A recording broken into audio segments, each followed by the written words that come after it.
I'm live, it says.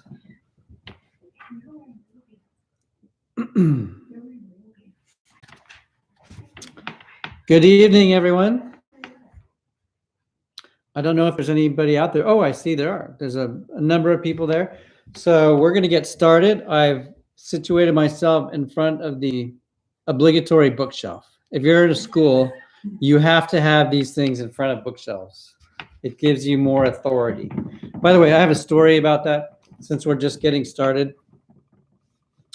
There was a family that came for a family interview in the summertime, and we had a lot of our books that we purchased ready to be placed in the different classrooms. And we had actually made a mistake that summer of over purchasing Mein Kampf by Adolf Hitler, which they only read just a little bit of Mein Kampf in there. But we're having this family interview where all these books are around, and there's this huge stack of Mein Kampfs right on the table. And I was trying to explain how we read the greatest literature that's ever been written, and then we have this Adolf Hitler selection. So I had to explain why that was there. Anyway, good evening, families. Thank you for joining me. What I wanted to do tonight is run through some issues that I just want to update you on, and some political things happening as well. And then we're going to talk a little bit about the auction this year, which I'm very excited about. Some great ideas for the auction. So I'm going to get started just with the idea of important perspective. And I've been thinking about this a little bit lately, mainly because when you are an institution, you have a tendency, new families coming in, to get a sense that you've got everything worked out. And I wanted to just have you think for a minute, if you were in a town, a small town, where there's hardworking people, but not a lot of affluence, no extras around, and you weren't satisfied with the options for schooling and decided, I think I'd like to find some other people and to start a school, what would you do? How would you start? One of the things of the families that started Geneva was they thought that there was this profound and wonderful intellectual Christian tradition that they wanted to tap into, they wanted to be a part of. And they wanted not just to form character of students, but they also wanted to raise young people that were going to be able to form culture as well, not just bob along in the stream. They didn't want to just emphasize job skills and job readiness, but they wanted to really focus in on beauty, wisdom, and truth. And so they started the school, and that's really where we are now. I think it's easy sometimes for parents to think we've got it all sorted out, and this is like a really smooth running business. But in reality, we are still a collection of families that are trying to make something extraordinary happen. And we're doing it with limited resources and limited personnel, and we're doing an amazing job of it. But it's still a joint effort of families together. And I just want to encourage you, parents, to remember that this can only work when parents are together helping with it all.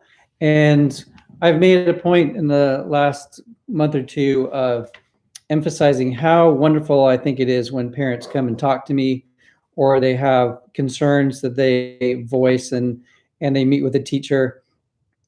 All of this kind of input and feedback and people making suggestions is critical to having a school that works well. And so let me just say that if you notice something that needs work, then please say something, and please talk to your teachers. If there's something that striking you as off, please go see the teacher, make an appointment with them. I've had a lot of people contacting me lately, which is fine, but also go see the teacher. And it's going to take families working together to make this school all that it can be. Well, before I get into some school issues, I just wanted to lets you know about some political issues that we have to keep an eye on. And sometimes I reach out for this, which I have on my desk. It's a Civil War cannonball, 2-pounder, pretty heavy. And in war, this is what they were shooting at each other. Pretty intense. And it's for my case tonight, it's just a physical reminder of spiritual warfare that's happening. This is what they lob at each other in war, and we're in a spiritual war. We have to remember that our culture is battering Christians right now, and you need to be aware of some of the things that are going on. So I'm just going to tell you a few things that we're watching, and you should know about. One is called Senate Bill 254, and this is a vaccination bill, and you can look it up. I'm just reading from the text that I printed off from the Oregon Legislative Assembly website.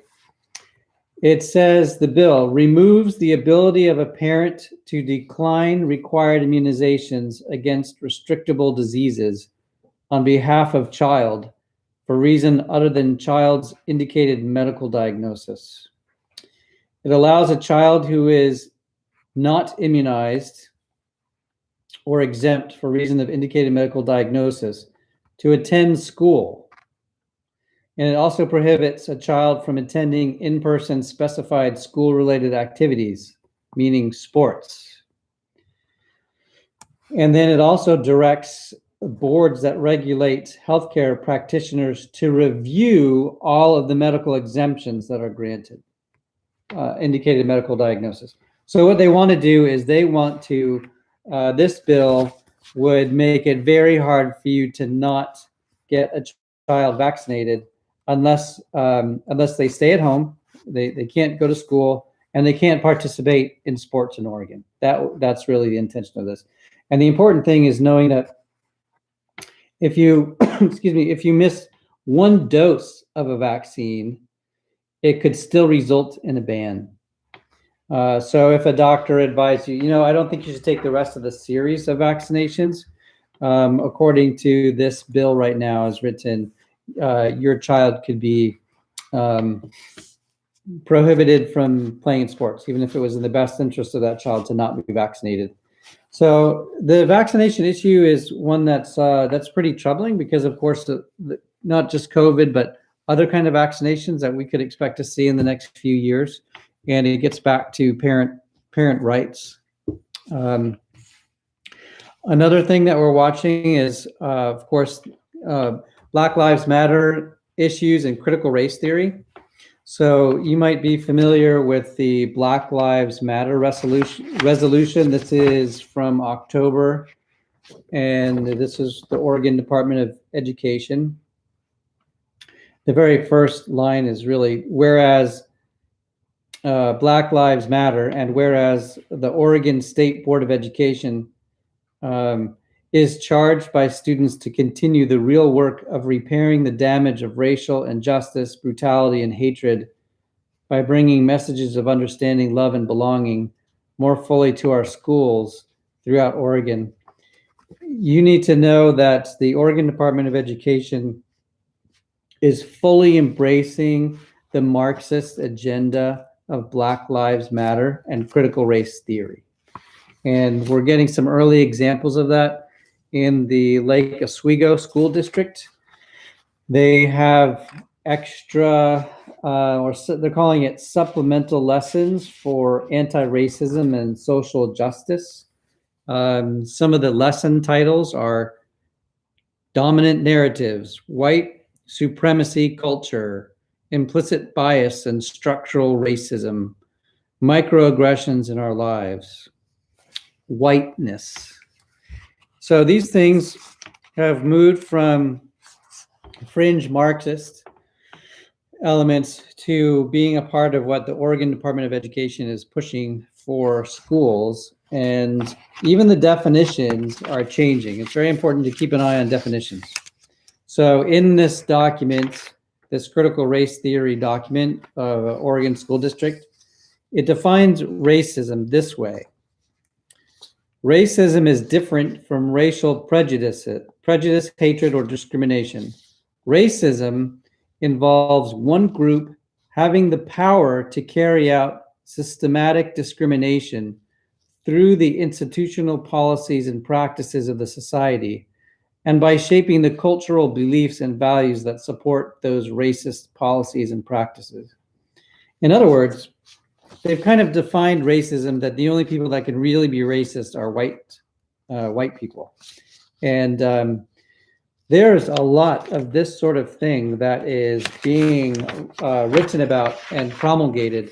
And we can expect, even though we're a private school, to receive pressure from the state to include these kinds of things in our lessons.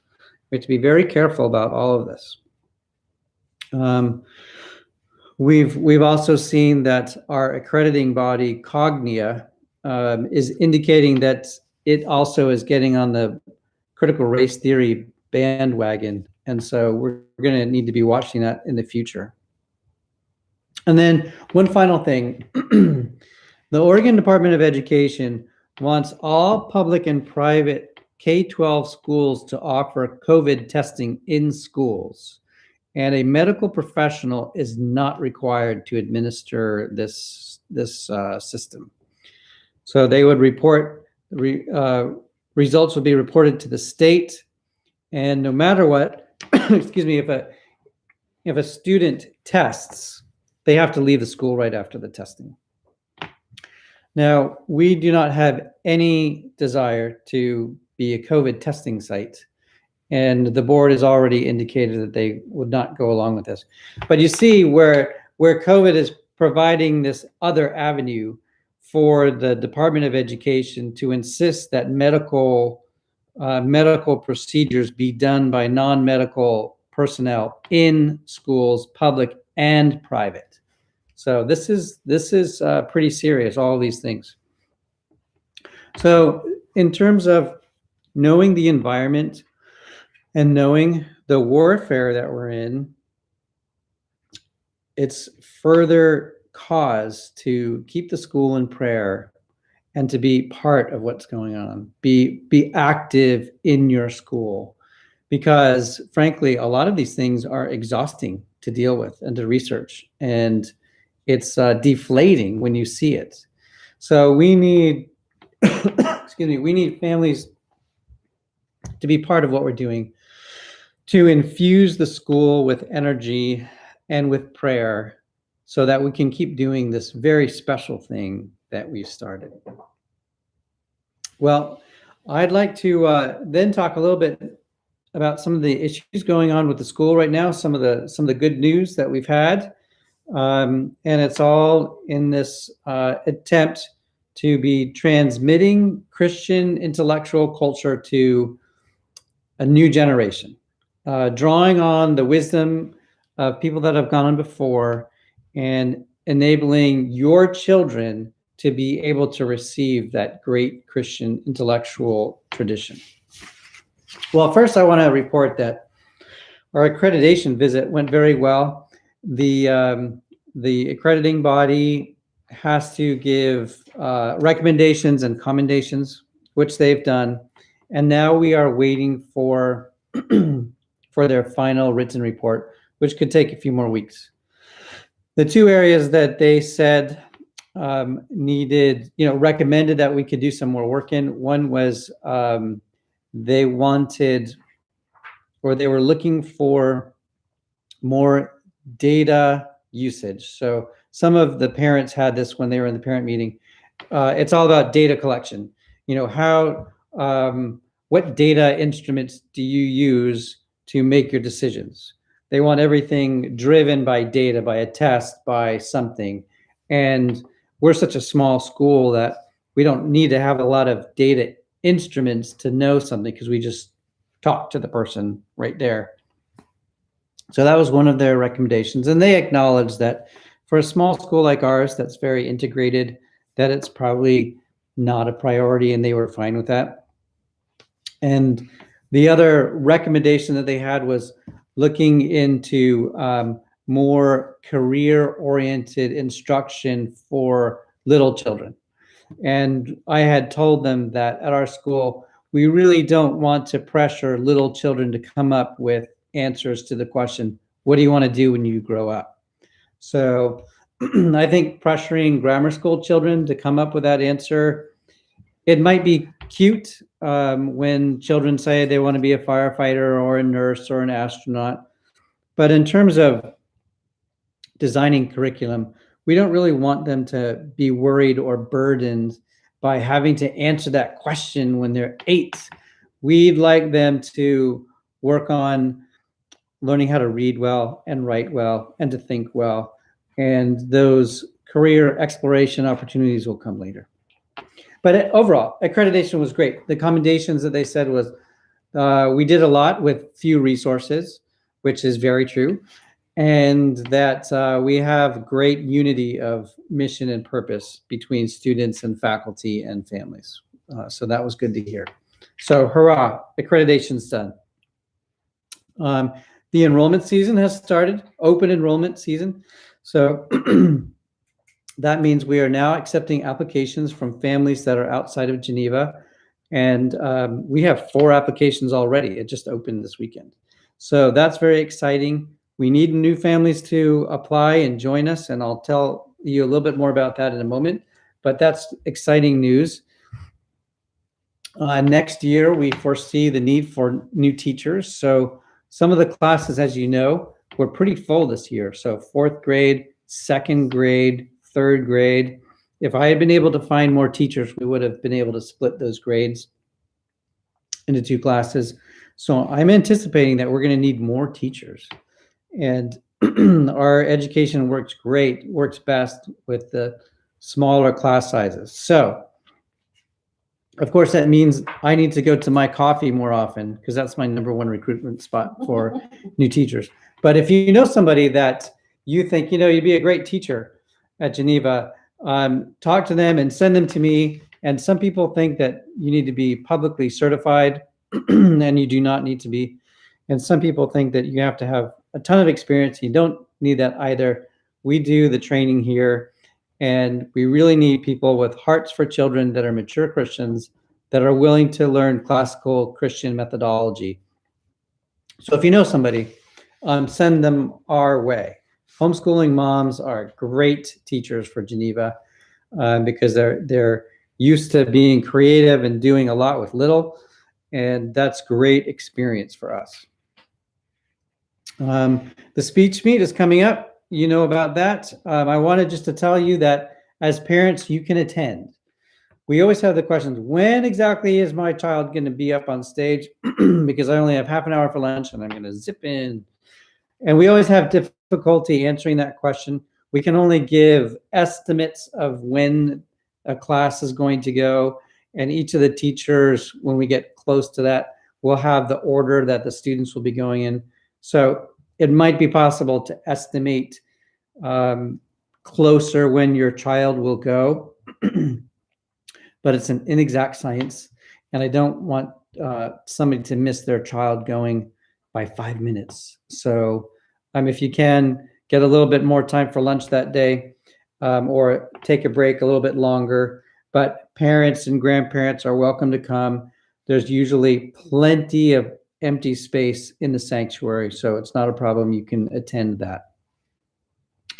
I wanted to just reiterate what I said before, that if you have parent concerns about what's a class subject in class that's come up, or how a teacher has handled a situation or something like that, talk to the teacher, please. Talk to the teacher. Tell them what's going on. They want to know. The teachers love your children and they want to improve. And they are distressed when they find out that one of the boys or girls that they've taught is having a hard time and they didn't know it, or they said something and the child is upset about something that happened in class. And sometimes the teachers just don't know. It's not that they're callous and they don't care about it. Sometimes they just, there's a lot going on. So please go ahead and talk to your teacher and mention something, and don't let things build up for a long period of time. We want to address it right away, and I would be happy to help and intervene if that's necessary. I was thinking that it was time to do one of our homework studies, and homework study is where we send out little forms where parents can track how much homework their child has every night. Usually we've done this in the secondary, but I thought it'd be helpful if we did this throughout the school this year. And because that's one of the things you hear, my child has too much homework, and we do have policies in place. They're not supposed to have a ton of homework, and we really don't want children to be super tired or having to deal with a lot of homework at home. So our policy is like 20 minutes for second graders, 30 minutes for third graders, 40 minutes for fourth graders. That's our basic policy.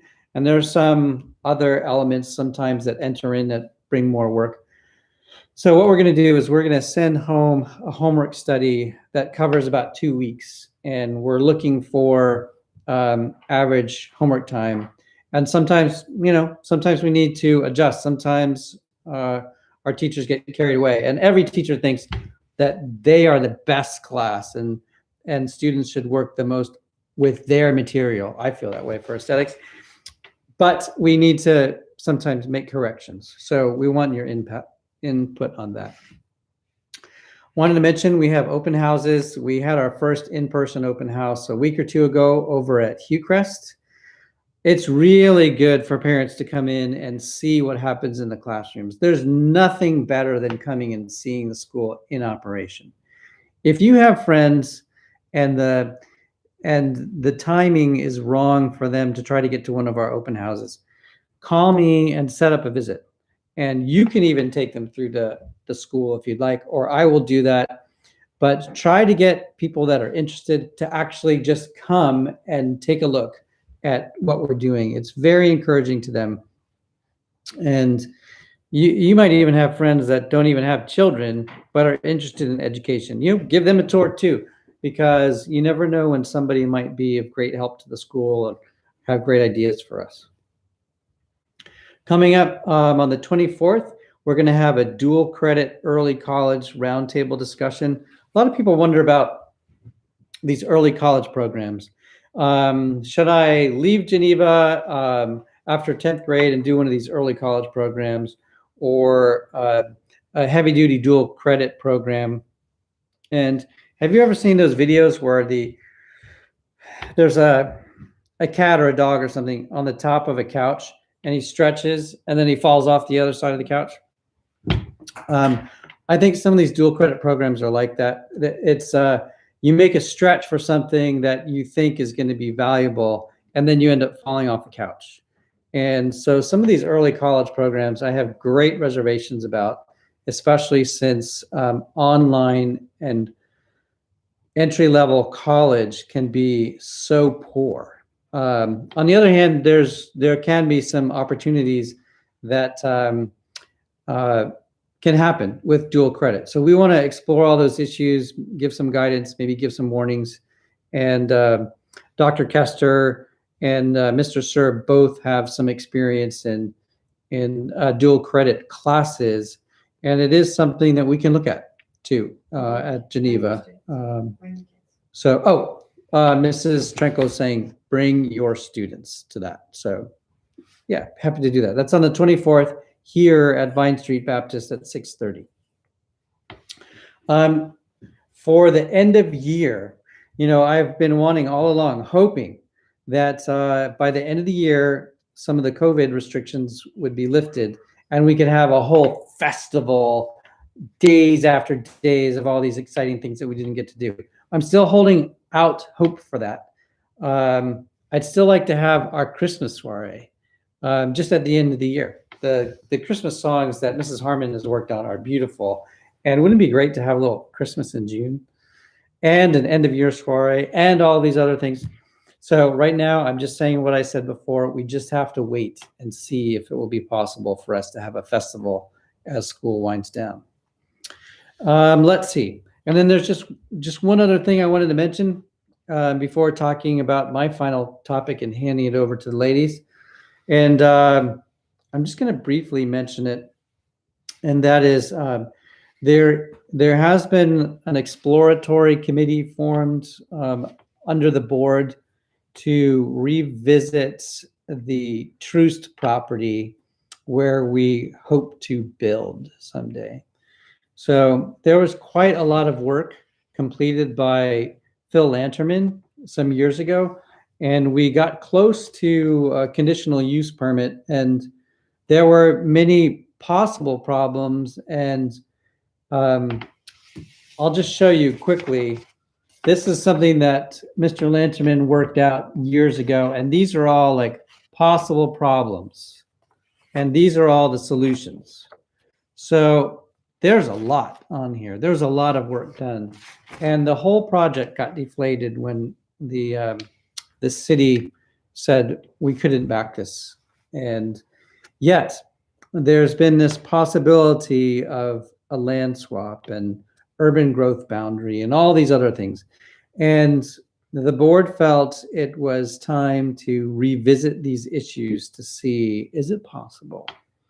So there is an exploratory committee that's looking into those now. There's no details to tell you right now, and I don't want to get up hopes high for anything. I just ask for your prayers, because I really do think we need to have a building of our own, and that would facilitate not just being able to do what we want to do, but would be better even financially for us to have our own place. So now I just would like to turn to finances. And by the way, if you all have questions for me that you'd like me to answer in the course of this meeting, you can text me your questions, and you can text my cell phone number. That'd probably be the easiest thing. And my number is 541-580-4520. So if you have questions, you can send them to me, and I'll answer them at the end of our meeting. So I'm not quite ready. Sorry, they're ready. Just a sec. One more thing. I just want to talk about school finances a little bit. And so I've mentioned this rule of thumb before to families in the past, but maybe this is the first time you're hearing it. There's a financial kind of a financial rule of thumb for classical Christian schools and other private schools, and it is this: that to be really financially sound, you need to be able to cover 90% of your operational expenses with tuition revenue alone. So you're aiming for that meeting 90% of your expenses through tuition revenues alone. And when you can do that, that means that your fundraising in any given year is pretty small, or can be moved towards capital projects or bigger spending things that are outside the ordinary. Now for us, we are nowhere near 90%. We're probably more like 70%. Sometimes we've been past 80%, but right now we're lower down. And for us to meet that target of 90%, we really need 180 to 200 students. So think about that. We need about 180, but 200 students would be better in order to have our tuition revenue meet most or all of our expenses. Now, our current student population is more about 145, and we've been about 145 for the last 2 or 3 years. So you can imagine, just if you do the quick calculations in your head, if tuition is $5,000 or $6,000 a year, and we're about 30 or 40 students less than where we would need to be, that means that there's quite a gap. And that gap is typically covered by our auction and other fundraising things that we do. The best long-term solution for funding the school is to have more students here. And that's what we want to do. We want to serve all the Christian families in the county. We want to have more students here. We want to serve more. So That is the number one way that we can long-term help the school, is to get the word out and get people to come and seriously consider and pray about the school. But in the meantime, in the short term, it's really important that we have the auction to cover that funding gap. And most of our expenses, by the way, go to paying the teachers to do their job, because we don't have too many other expenses. So we could meet that gap by raising tuition a lot. So typical for our kind of school is to have tuition be $10,000, $12,000. And we top out more at $6,000. So if we asked $10,000 from everybody, or $12,000, then we wouldn't need to have an auction. But instead, we're trying to keep the tuition as low as possible to make it more accessible for more people, and hence we need to do an auction, which is a fun activity anyway. So I would like to introduce Mrs. Kelly Trenko, our marketing director, and she's going to say a few things to you, and I'll be looking if you have any questions for me. Thank you so much for hearing me thus far. And here is Mrs. Trenko. Oops, I better go this way. Okay. Hi. Jasmine's gonna sit by me. With marketing, I was first a mom, kind of a Geneva freak. This is our 11th year, and I say that with affection. We have 4 kids in school. They're now in 6th grade, 8th grade, 10th grade, and 11th grade. And it's been one of the best decisions we've made. I've been helping with fundraising since the beginning. Last year we had Feed the Need, and then our auction got canceled. And about this time of year, Mrs. Yoon and I, the Yoons are one of the founding families, and she and her Mr. Yoon are both very active in growing the school. And so Mrs. Yoon and I are usually after Mr. Turner for what we can raise money for specifically. Like, give us something fun that we can talk about at the auction so we can excite our donors about our growth. But in thinking about this year and what our appeal might be, usually we 2 years ago we had our auction. We needed to outfit 9 classrooms, and we did that at the auction. And in years past, we've funded technology and other specifics. Folks like to get behind something tangible.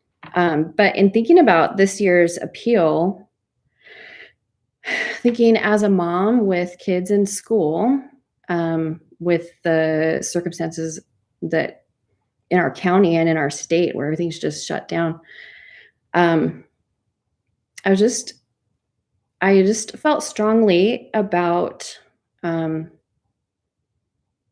theme, our appeal being that how Jesus says that we are the light of the world. And, the events of 2020 touched all of our lives personally and collectively, and the entire world has been under lockdown. And so much of our daily living was abruptly interrupted and then made starkly different. And the nation's children have been grieving the loss of so much. Sports got canceled, limited contact with their grandparents. Maybe holidays look different. Our school didn't even get to do the protocol dance that the upper school kids look forward to. Prom was canceled, birthday parties. They've just lost a lot. And the children are among those most impacted by the restrictions and cancellations far and wide. And so then, last fall, some of America's leaders were using the words dark winter. We're going to have a dark winter. But it got me thinking that Christ has been at work in and through his body of believers, in the church and in this school. And so the Sermon on the Mount kept coming to mind because he says, you are the light of the world. a city that is set on a hill cannot be hidden, nor do they light a lamp and put it under a basket, but on a lampstand. And it gives light to all who are in the house. In the same way, let your light shine before others, that they may see your good deeds and glorify your Father in heaven. So, we've had our governor just keep moving the metrics and keeping the schools closed, and even the public schools, they get a date where they can open, and then last minute they get shut down. But we opened on time and in person, and so we adapted because we needed to, and so we've kept our cohort small. And Geneva did not experience a dark winter. They were here inside these buildings on these campuses like a light, and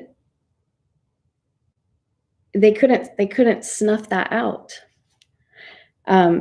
Christ's words echo what is actively happening in our classrooms. A city that is set on a hill cannot be hidden. And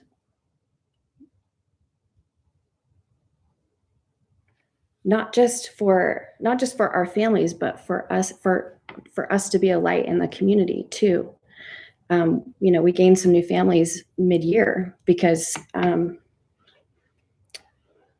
kids need to be in school. So while the world is shut down and restricted, our students are thriving instead of striving. Their growth wasn't stilted. We open on time, in person, and we haven't closed. They're not hiding under a bushel or behind a screen. And Geneva did not go dark even for a season. And that's because of you. That's because of our families, and it's because of the folks that come to our auction and partner with us and see that we're on mission, and they see our vision. And your help in the classroom and with the auction, even in the busyness of speech meet prep and reading contests, that's what is providing this priceless in-person instruction. The kids are in classrooms where they belong, in fellowship with their peers and with the daily influence of godly teachers who love them. I think we all know families who have kids at home that are striving. They're isolated, and it's depressing, and it's not good. But we have our kids are still being influenced daily, and so as now it's time for me to start asking for stuff, and Jasmine's going to start asking for stuff. But I just want us to pause and just be grateful that the world can't shut down what Christ is doing. And our students have been quietly under the radar, but consistently growing in their walk with Christ. And they're still making beautiful things. They're still singing worship. They're still making art, and they're still learning truth and being challenged by it. And that is something that can't be ever revoked from them. So first, I want to ask you, if you have a story where Geneva has been a light for your family, please contact me. I'd love to talk to you, because we do want to share stories about that at the auction. And then at the auction, we want to show our guests and donors what has been happening in the light. We want to show them the fruit of the hearts and minds and souls that they're helping to shape. They are the light of the world. You parents are the light of the world. Our kids aren't yet. Our kids are being equipped to be the light of the world through this education. So the need is greater than ever. Mr. Turner was talking about that. Our financial goal is higher than we've ever put on paper. But I just really felt strongly that we needed to lead with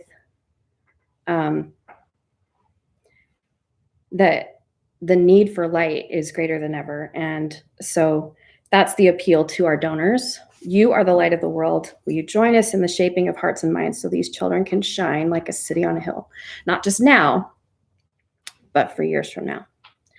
So thank you, teachers. Thank you, school board. Thank you, Mr. Turner. Okay, I'm going to turn over to Mrs. Geyer, another Geneva freak.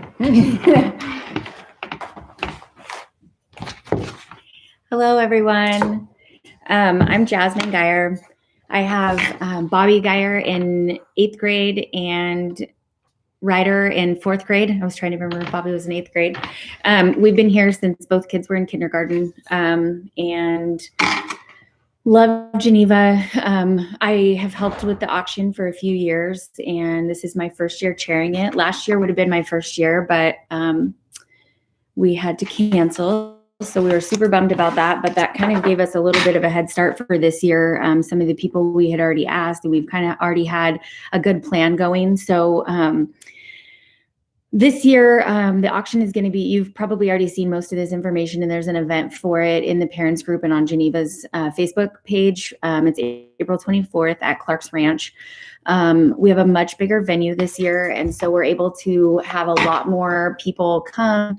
We really would love to see a ton of Geneva families this year. And it's always fun when it's a night for our school families to get together, along with people that support us in the community and grandparents. And we really want to encourage you guys to attend this year, and invite prospective families, grandparents, anybody in your community, your pastor, people that you think would benefit from learning more about our school, or people you know would be interested in supporting our school. Maybe that's grandparents because of your kids coming here, just things like that. Did this go home today? And it was emailed. Okay. You would have got some stuff maybe home with your kids today, and also in the email. I guess I remember now it came with the auction link that Mr. Turner sent out earlier.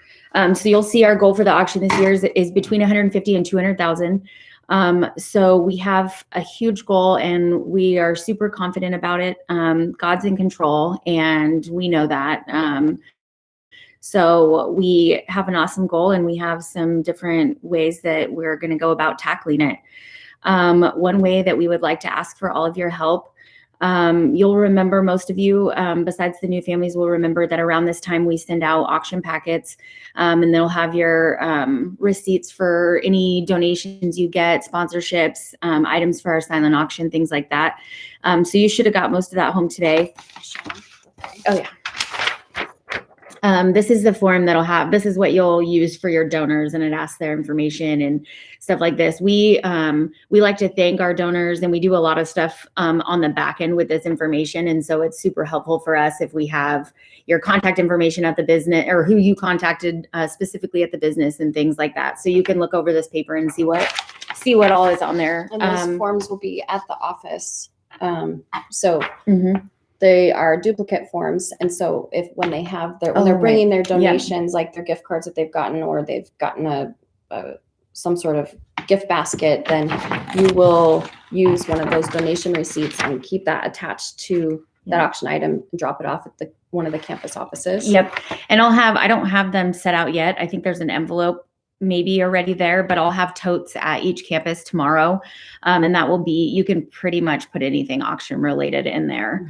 Mm-hmm. And my cell phone number is 541-430-4404. And it's on the paperwork that you guys got home, but you can always send me, hey, I just dropped something off, or I need to drop something off, or something needs picked up. I'm available often, and you can always text me. So if you have anything special that you're going to be dropping off that's maybe large, or you just want somebody to know it's going, you can always text me or call me, and text me, let's be honest, and let me know, and I can always make a trip over there and pick it up.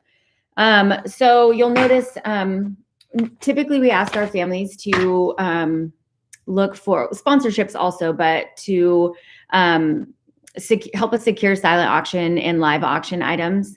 And we do still want that. Don't get me wrong. We love silent auction items and items that we can add into the live auction to make items bigger or make packages and stuff out of them. But one thing we would really like our families to consider focusing on this year is soliciting a $150 sponsor. So we would like each family to try to find one sponsor. It could be yourself, but that's not kind of what we're shooting for. We're thinking like grandparents, maybe your employer, or if you do own a company, if you have friends that you think would be interested, you can do it in memory of a special person, a grandparent, something like that. But we would like to raise $15,000 as a school family through $150 donation, sponsorship donations. These people. Can I just say something? Yep. Remember last year for Feed the Need when I told you that our goal for household was $1,500? This year it's only $150. And there's some fun incentives. So if we get, we're calling those our foundation level sponsorships, as you'll see on this paper. And if we can get 100 of those and raise $15,000, two things. One, last year, our entire sponsorships through the date of the auction, we were at 15,500. And so we would be able to meet that just with our school families if we can get to this 15,000. And so that would be super exciting to go into the auction with a good, if we get some of these sponsorships that our goals are on this paperwork, you'll see, we'll be a quarter of the way through our goal before we even have the auction. So that would be really exciting if we can do that. Let me see here. Well, something that just occurred to me is this foundation's goal. If we were able to if the auctioneer was able to stand at the podium and say, these Geneva families raised $15,000 out of their own volition. Let's see if we can match it. That's a fun thing to do. Yeah. At the auction. Definitely. Yep. So to go along with that, to make it a little bit fun for the kids and kind of give them a little friendly competition, the individual student with the most $150 sponsorships at each campus wins the coveted and never before awarded Headmaster for the Day title. Woo-hoo! So you get to replace this guy. So start taking notes from your friends of what rules you want for your Headmaster for the Day. For each campus, the student that gets the most $150 sponsorships will get to be Headmaster for the Day. You'll see there's some fine print on there, but it's not too fine of print. They'll have a good time. Yeah, that's just about scheduling. Yep. They'll go over some stuff with our, at that point will be the previous headmaster, Mr. Turner. With the headmaster-elect. Yep, with the headmaster-elect. So that will be really exciting. He said when we asked about this, he said anything goes. Yep. So they can get pretty creative with their. Yeah. So the kids are going to be fighting over this because I can already think of some of the things they're going to come up with. Go. Oh, I thought you were going to say. Yeah. And then another fun thing, if we meet our $15,000 foundation sponsorship goals, then we are going to have a campus party of, is it the kids' choice or like? Yeah, I think that. Yes. I think we'll kind of collectively, maybe we'll do a poll. Yeah, we'll do a poll with the kids. We or did something. a thermometer last year for Feed the Need, and so they can track the progress and get excited about it. So they'll have their choice between a pizza party, a cupcake party, or an ice cream party with half-day recess. So they'll get half of the entire day as recess. I'm not sure if we ran that by but he's going to be on his way. He's the headmaster on his way out anyways. And so I'm not sure we ran this by him. So let us know when you text him, let us know if there's anything else we need to add in there. But so that's kind of cool. I think it will give the kids something to look forward to and give them some competition and something fun for them to think of who they could ask and hopefully not be a burden to the families. And if this is something that your family, you've tried and you haven't been able to find anybody and it's just not, that's totally fine. Nobody's keeping track. We're not going to post your name in the parents group that you haven't got your $150 sponsorship yet. So if it's a burden, don't do it. This is just kind of something we came up with that we thought might be something fun for the families Mhm. to do to contribute to the auction. So the other thing by the office with these forms will be a log sheet, and I'll have a sample script for the kids to use that'll take a lot of the verbiage from this Our sponsorship. our form. sponsorship perks, which will also be on that log, probably on the backside, so that they know what they're how they can convince someone, they can tell a compelling story and say thank you for helping us. Yep, and it has spots to keep track of everyone they've Yes. asked, right? Yep. Okay, perfect. So that's our request for our families to try helping us with. We would love to get to that $15,000 goal before our auction. So that would be really cool. You'll see on that sponsorship paper too, there's some advertising that comes with the different levels of sponsorship, and it lists all the levels. There's more than the $150 one, obviously. And families can be their own foundation sponsor. And families can be, a lot of our sponsors at the other levels are Geneva families as well. And some of them come with tickets, and we do some advertising for these companies. And we have a lot of awesome donors to Geneva. And that's another thing you can text to. If you get a sponsorship and have a logo or something, and we can thank them on social media, we'll do that. If you want to be a pace setter on the poster, we need your commitment by March 8th, and that's on the paper. Yeah. The other thing that I also put in the fine print was that if you are a champion sponsor, that counts for $350. Oh yeah. For your kiddo. Yeah, that's perfect. So, and likewise, like 3 entries. Yep. So our pace sitter sponsors, we had a goal of 15. Those are $1,000 each, and you get a table, tickets for your whole table.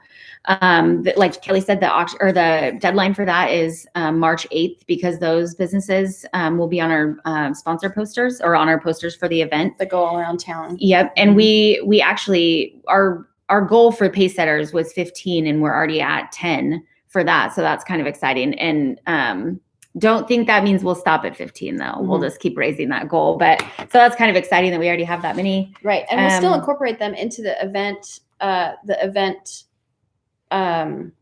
marketing, but they just won't go on the poster. So don't stop getting pace setters. Correct. On Yep. So that was all I had about the sponsorships. The next couple of things I would like to go over. We are still, if you make something or know somebody, we have awesome families that donate silent auction, or that procure silent auction donations for us. They have friends or family that make things, or sell, have different types of businesses, and can get us all different kinds of things, gift certificates, things like that. We're trying to be careful with that, and that's what kind of made us come up with the $150 idea, because we know that we're a little bit more limited on who businesses we would like to approach because of COVID, obviously, and shutdowns and things like that. And just respecting the small business community as a whole. Right? Yeah, absolutely. We know, just like us, and everybody in our community has been affected in one way or another. So use your best judgment in that. But we were trying to offset that a little bit by sponsorships. And so just like I said, use your best judgment. If you know somebody that makes something that you think would love to donate, we really want to have a good size silent auction. And so we'll take anything that you guys think you can round up, and let me know if you had a business or an idea but need help. Maybe you need somebody that knows the business that could ask or help like that. You can shoot me a text about that too, and we can work out something. Another thing is donating things that you might already have. It made me think of it today, because I had a couple items that we have gotten from different auctions that are super cool items that we didn't end up using for whatever reason. And so they're brand new, really cool. They just didn't end up working in our home or different things like that. But they're handmade different things from our community. Things like that are awesome auction donations. If you got an Instapot for Christmas and it's still in the box and you're not going to use it, we could totally put that in a silent auction. So just things like that. Think about things you may already have. We are doing this year for Geneva families. We're raising our ticket prices to kind of help us reach our goal. And so we are raising our regular ticket prices to $75. They've been $50 and in the past, and we've been talking about raising it, and we finally raised it this year. But we are going to be offering tickets to all Geneva families for $45 a person. And so, like I said, we would love for you all to join us and meet other Geneva families and all of that. And so those ticket prices are going to be $45 for Geneva families. Geneva parents. Sorry. I should have clarified that for Geneva parents. Another thing, if you wouldn't be sponsoring a table, but you know that you could get, have some friends come, that you could invite some people that could fill a table. I am working on the guest list and seating charts for the auction. And so you can always shoot me a text. And if you want to make, if you're inviting friends, but not necessarily purchasing a table, I can make sure you guys are sitting together. And so it would be awesome to get some prospective families and friends and people might bid or might be interested in the school or for different reasons. If you could get them there, that would help us a ton. And so just shoot me a text and I'll make sure you guys can sit together. Another fun thing that we're going to implement at the auction this year is called the Silver Spoon. And we're not really sure exactly how many tickets we're going to sell, but we're thinking 75 tickets. They'll be $100 a piece, and we'll do 75 spoons tickets, so it's going to be a keepsake spoon that I think Dr. Beth is working on some fun. She was super excited about this.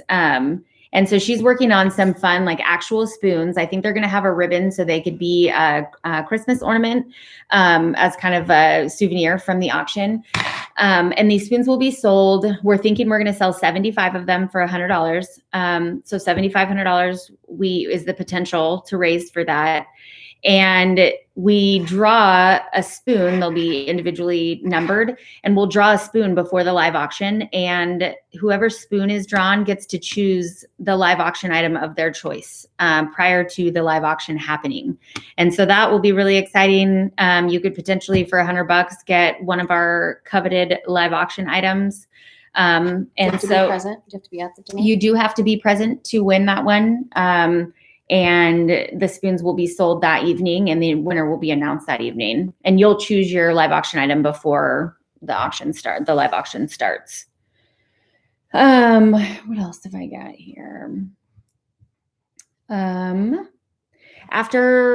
Kelly and I are done here, in the Geneva Parents group, I'll post a link. We have a sign up. You guys are familiar with those from the classrooms where you sign up for field trips and helping and different things like that. We had Sarah Wells is in charge of our sign up link, and she created that today, and she'll get that posted in the Geneva Parents group right after this ends. And then I'm also going to post a list of kind of some things that we need or are trying to solicit that would help beef up some auction items we already know we have. So we have some other ideas that would go good with them. And so I was going to post that list just in case anybody sees anything that they know they could help with. So that will all be in the Geneva Parents group when we are done here. Oh, and last but not least, the dessert dash. We in the past, we do really well on our dessert dash, and everybody seems to think it's a lot of fun. We have enough desserts for each table, and then the table collectively decides on an amount that they want to put in, and then they get to pick their dash and pick their dessert. Katie Shook is in charge of that this year, and I will put her, she was in 2019 as well, and I'll put her contact information in the Geneva Parents. If you know anybody that makes a really cool dessert that they would be willing to share with us, we would love to accept that donation. And we need like over 20. I would say we need about 20. I'm not sure how. I think she's probably got about 5 for sure at this time. But like I said, I'll include her contact information in the parents group. Will that be in the sign up also? It's not in the sign up. The sign up is more for volunteer opportunities. We have some data entry stuff we need help with for our new auction software. We'll need a ton of help the day of, night of, day after for cleanup, setup, all of those kind of things. Keeping our expenses low is what we're trying. We want all this money to be able to go back to the school. And so instead of hiring a lot of this out, you'll be able to use service hours for whatever you can volunteer for. And so we already have some ideas. That list will continue being updated, but we'll post that sign up link and you can start looking and seeing if there's anything you would like to help with. Mhm. One thing we want to mention is probably some of you are asking about COVID. What about COVID? And we have a much larger space, and so we are planning to spread out and be respectful of the guidelines, and it will be a safe and healthy event. And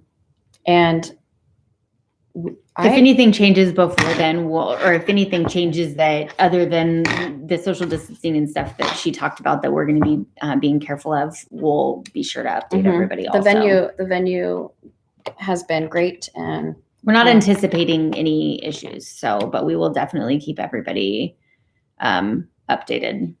And this is something of a faith move anyway. Yes. Yeah. Holiness and faith. It is. School needs it. Yep. Yep. We know God knows what our needs are, and we're gonna keep trucking away at this. And I kind of want to say we're gonna host this event, come what may. Yep. I want to say that. I think that's what's gonna happen, people. Governor. We don't even have a headmaster right now. We're live with our entire school, and we have no supervision. What was I gonna say? But yes, we will be, use your best judgment when you come. But we will be being respectful and safe, and, we all want to get together and do something good for our school. So we're really excited about it. Mhm. I think it will be one of the first events of the year, and which is good for our donor base. They're ready to get out too. So, and seeing what we've been doing and hearing your stories. Don't forget to reach out to me if you have even just a little nugget to share. We want to share parent stories about the light, about being the light. Thank you guys all for your time, and please make sure you text me if you have any questions or anything that you can add. Tell your kids to start working on their headmaster campaign. Yep. Totally. And then, I think, do we turn it back over to you, or do you want to say goodnight? All right. Oh, wow. Good night. Thank you guys for tuning in. See you all soon. I don't know how to do a Mac. Okay.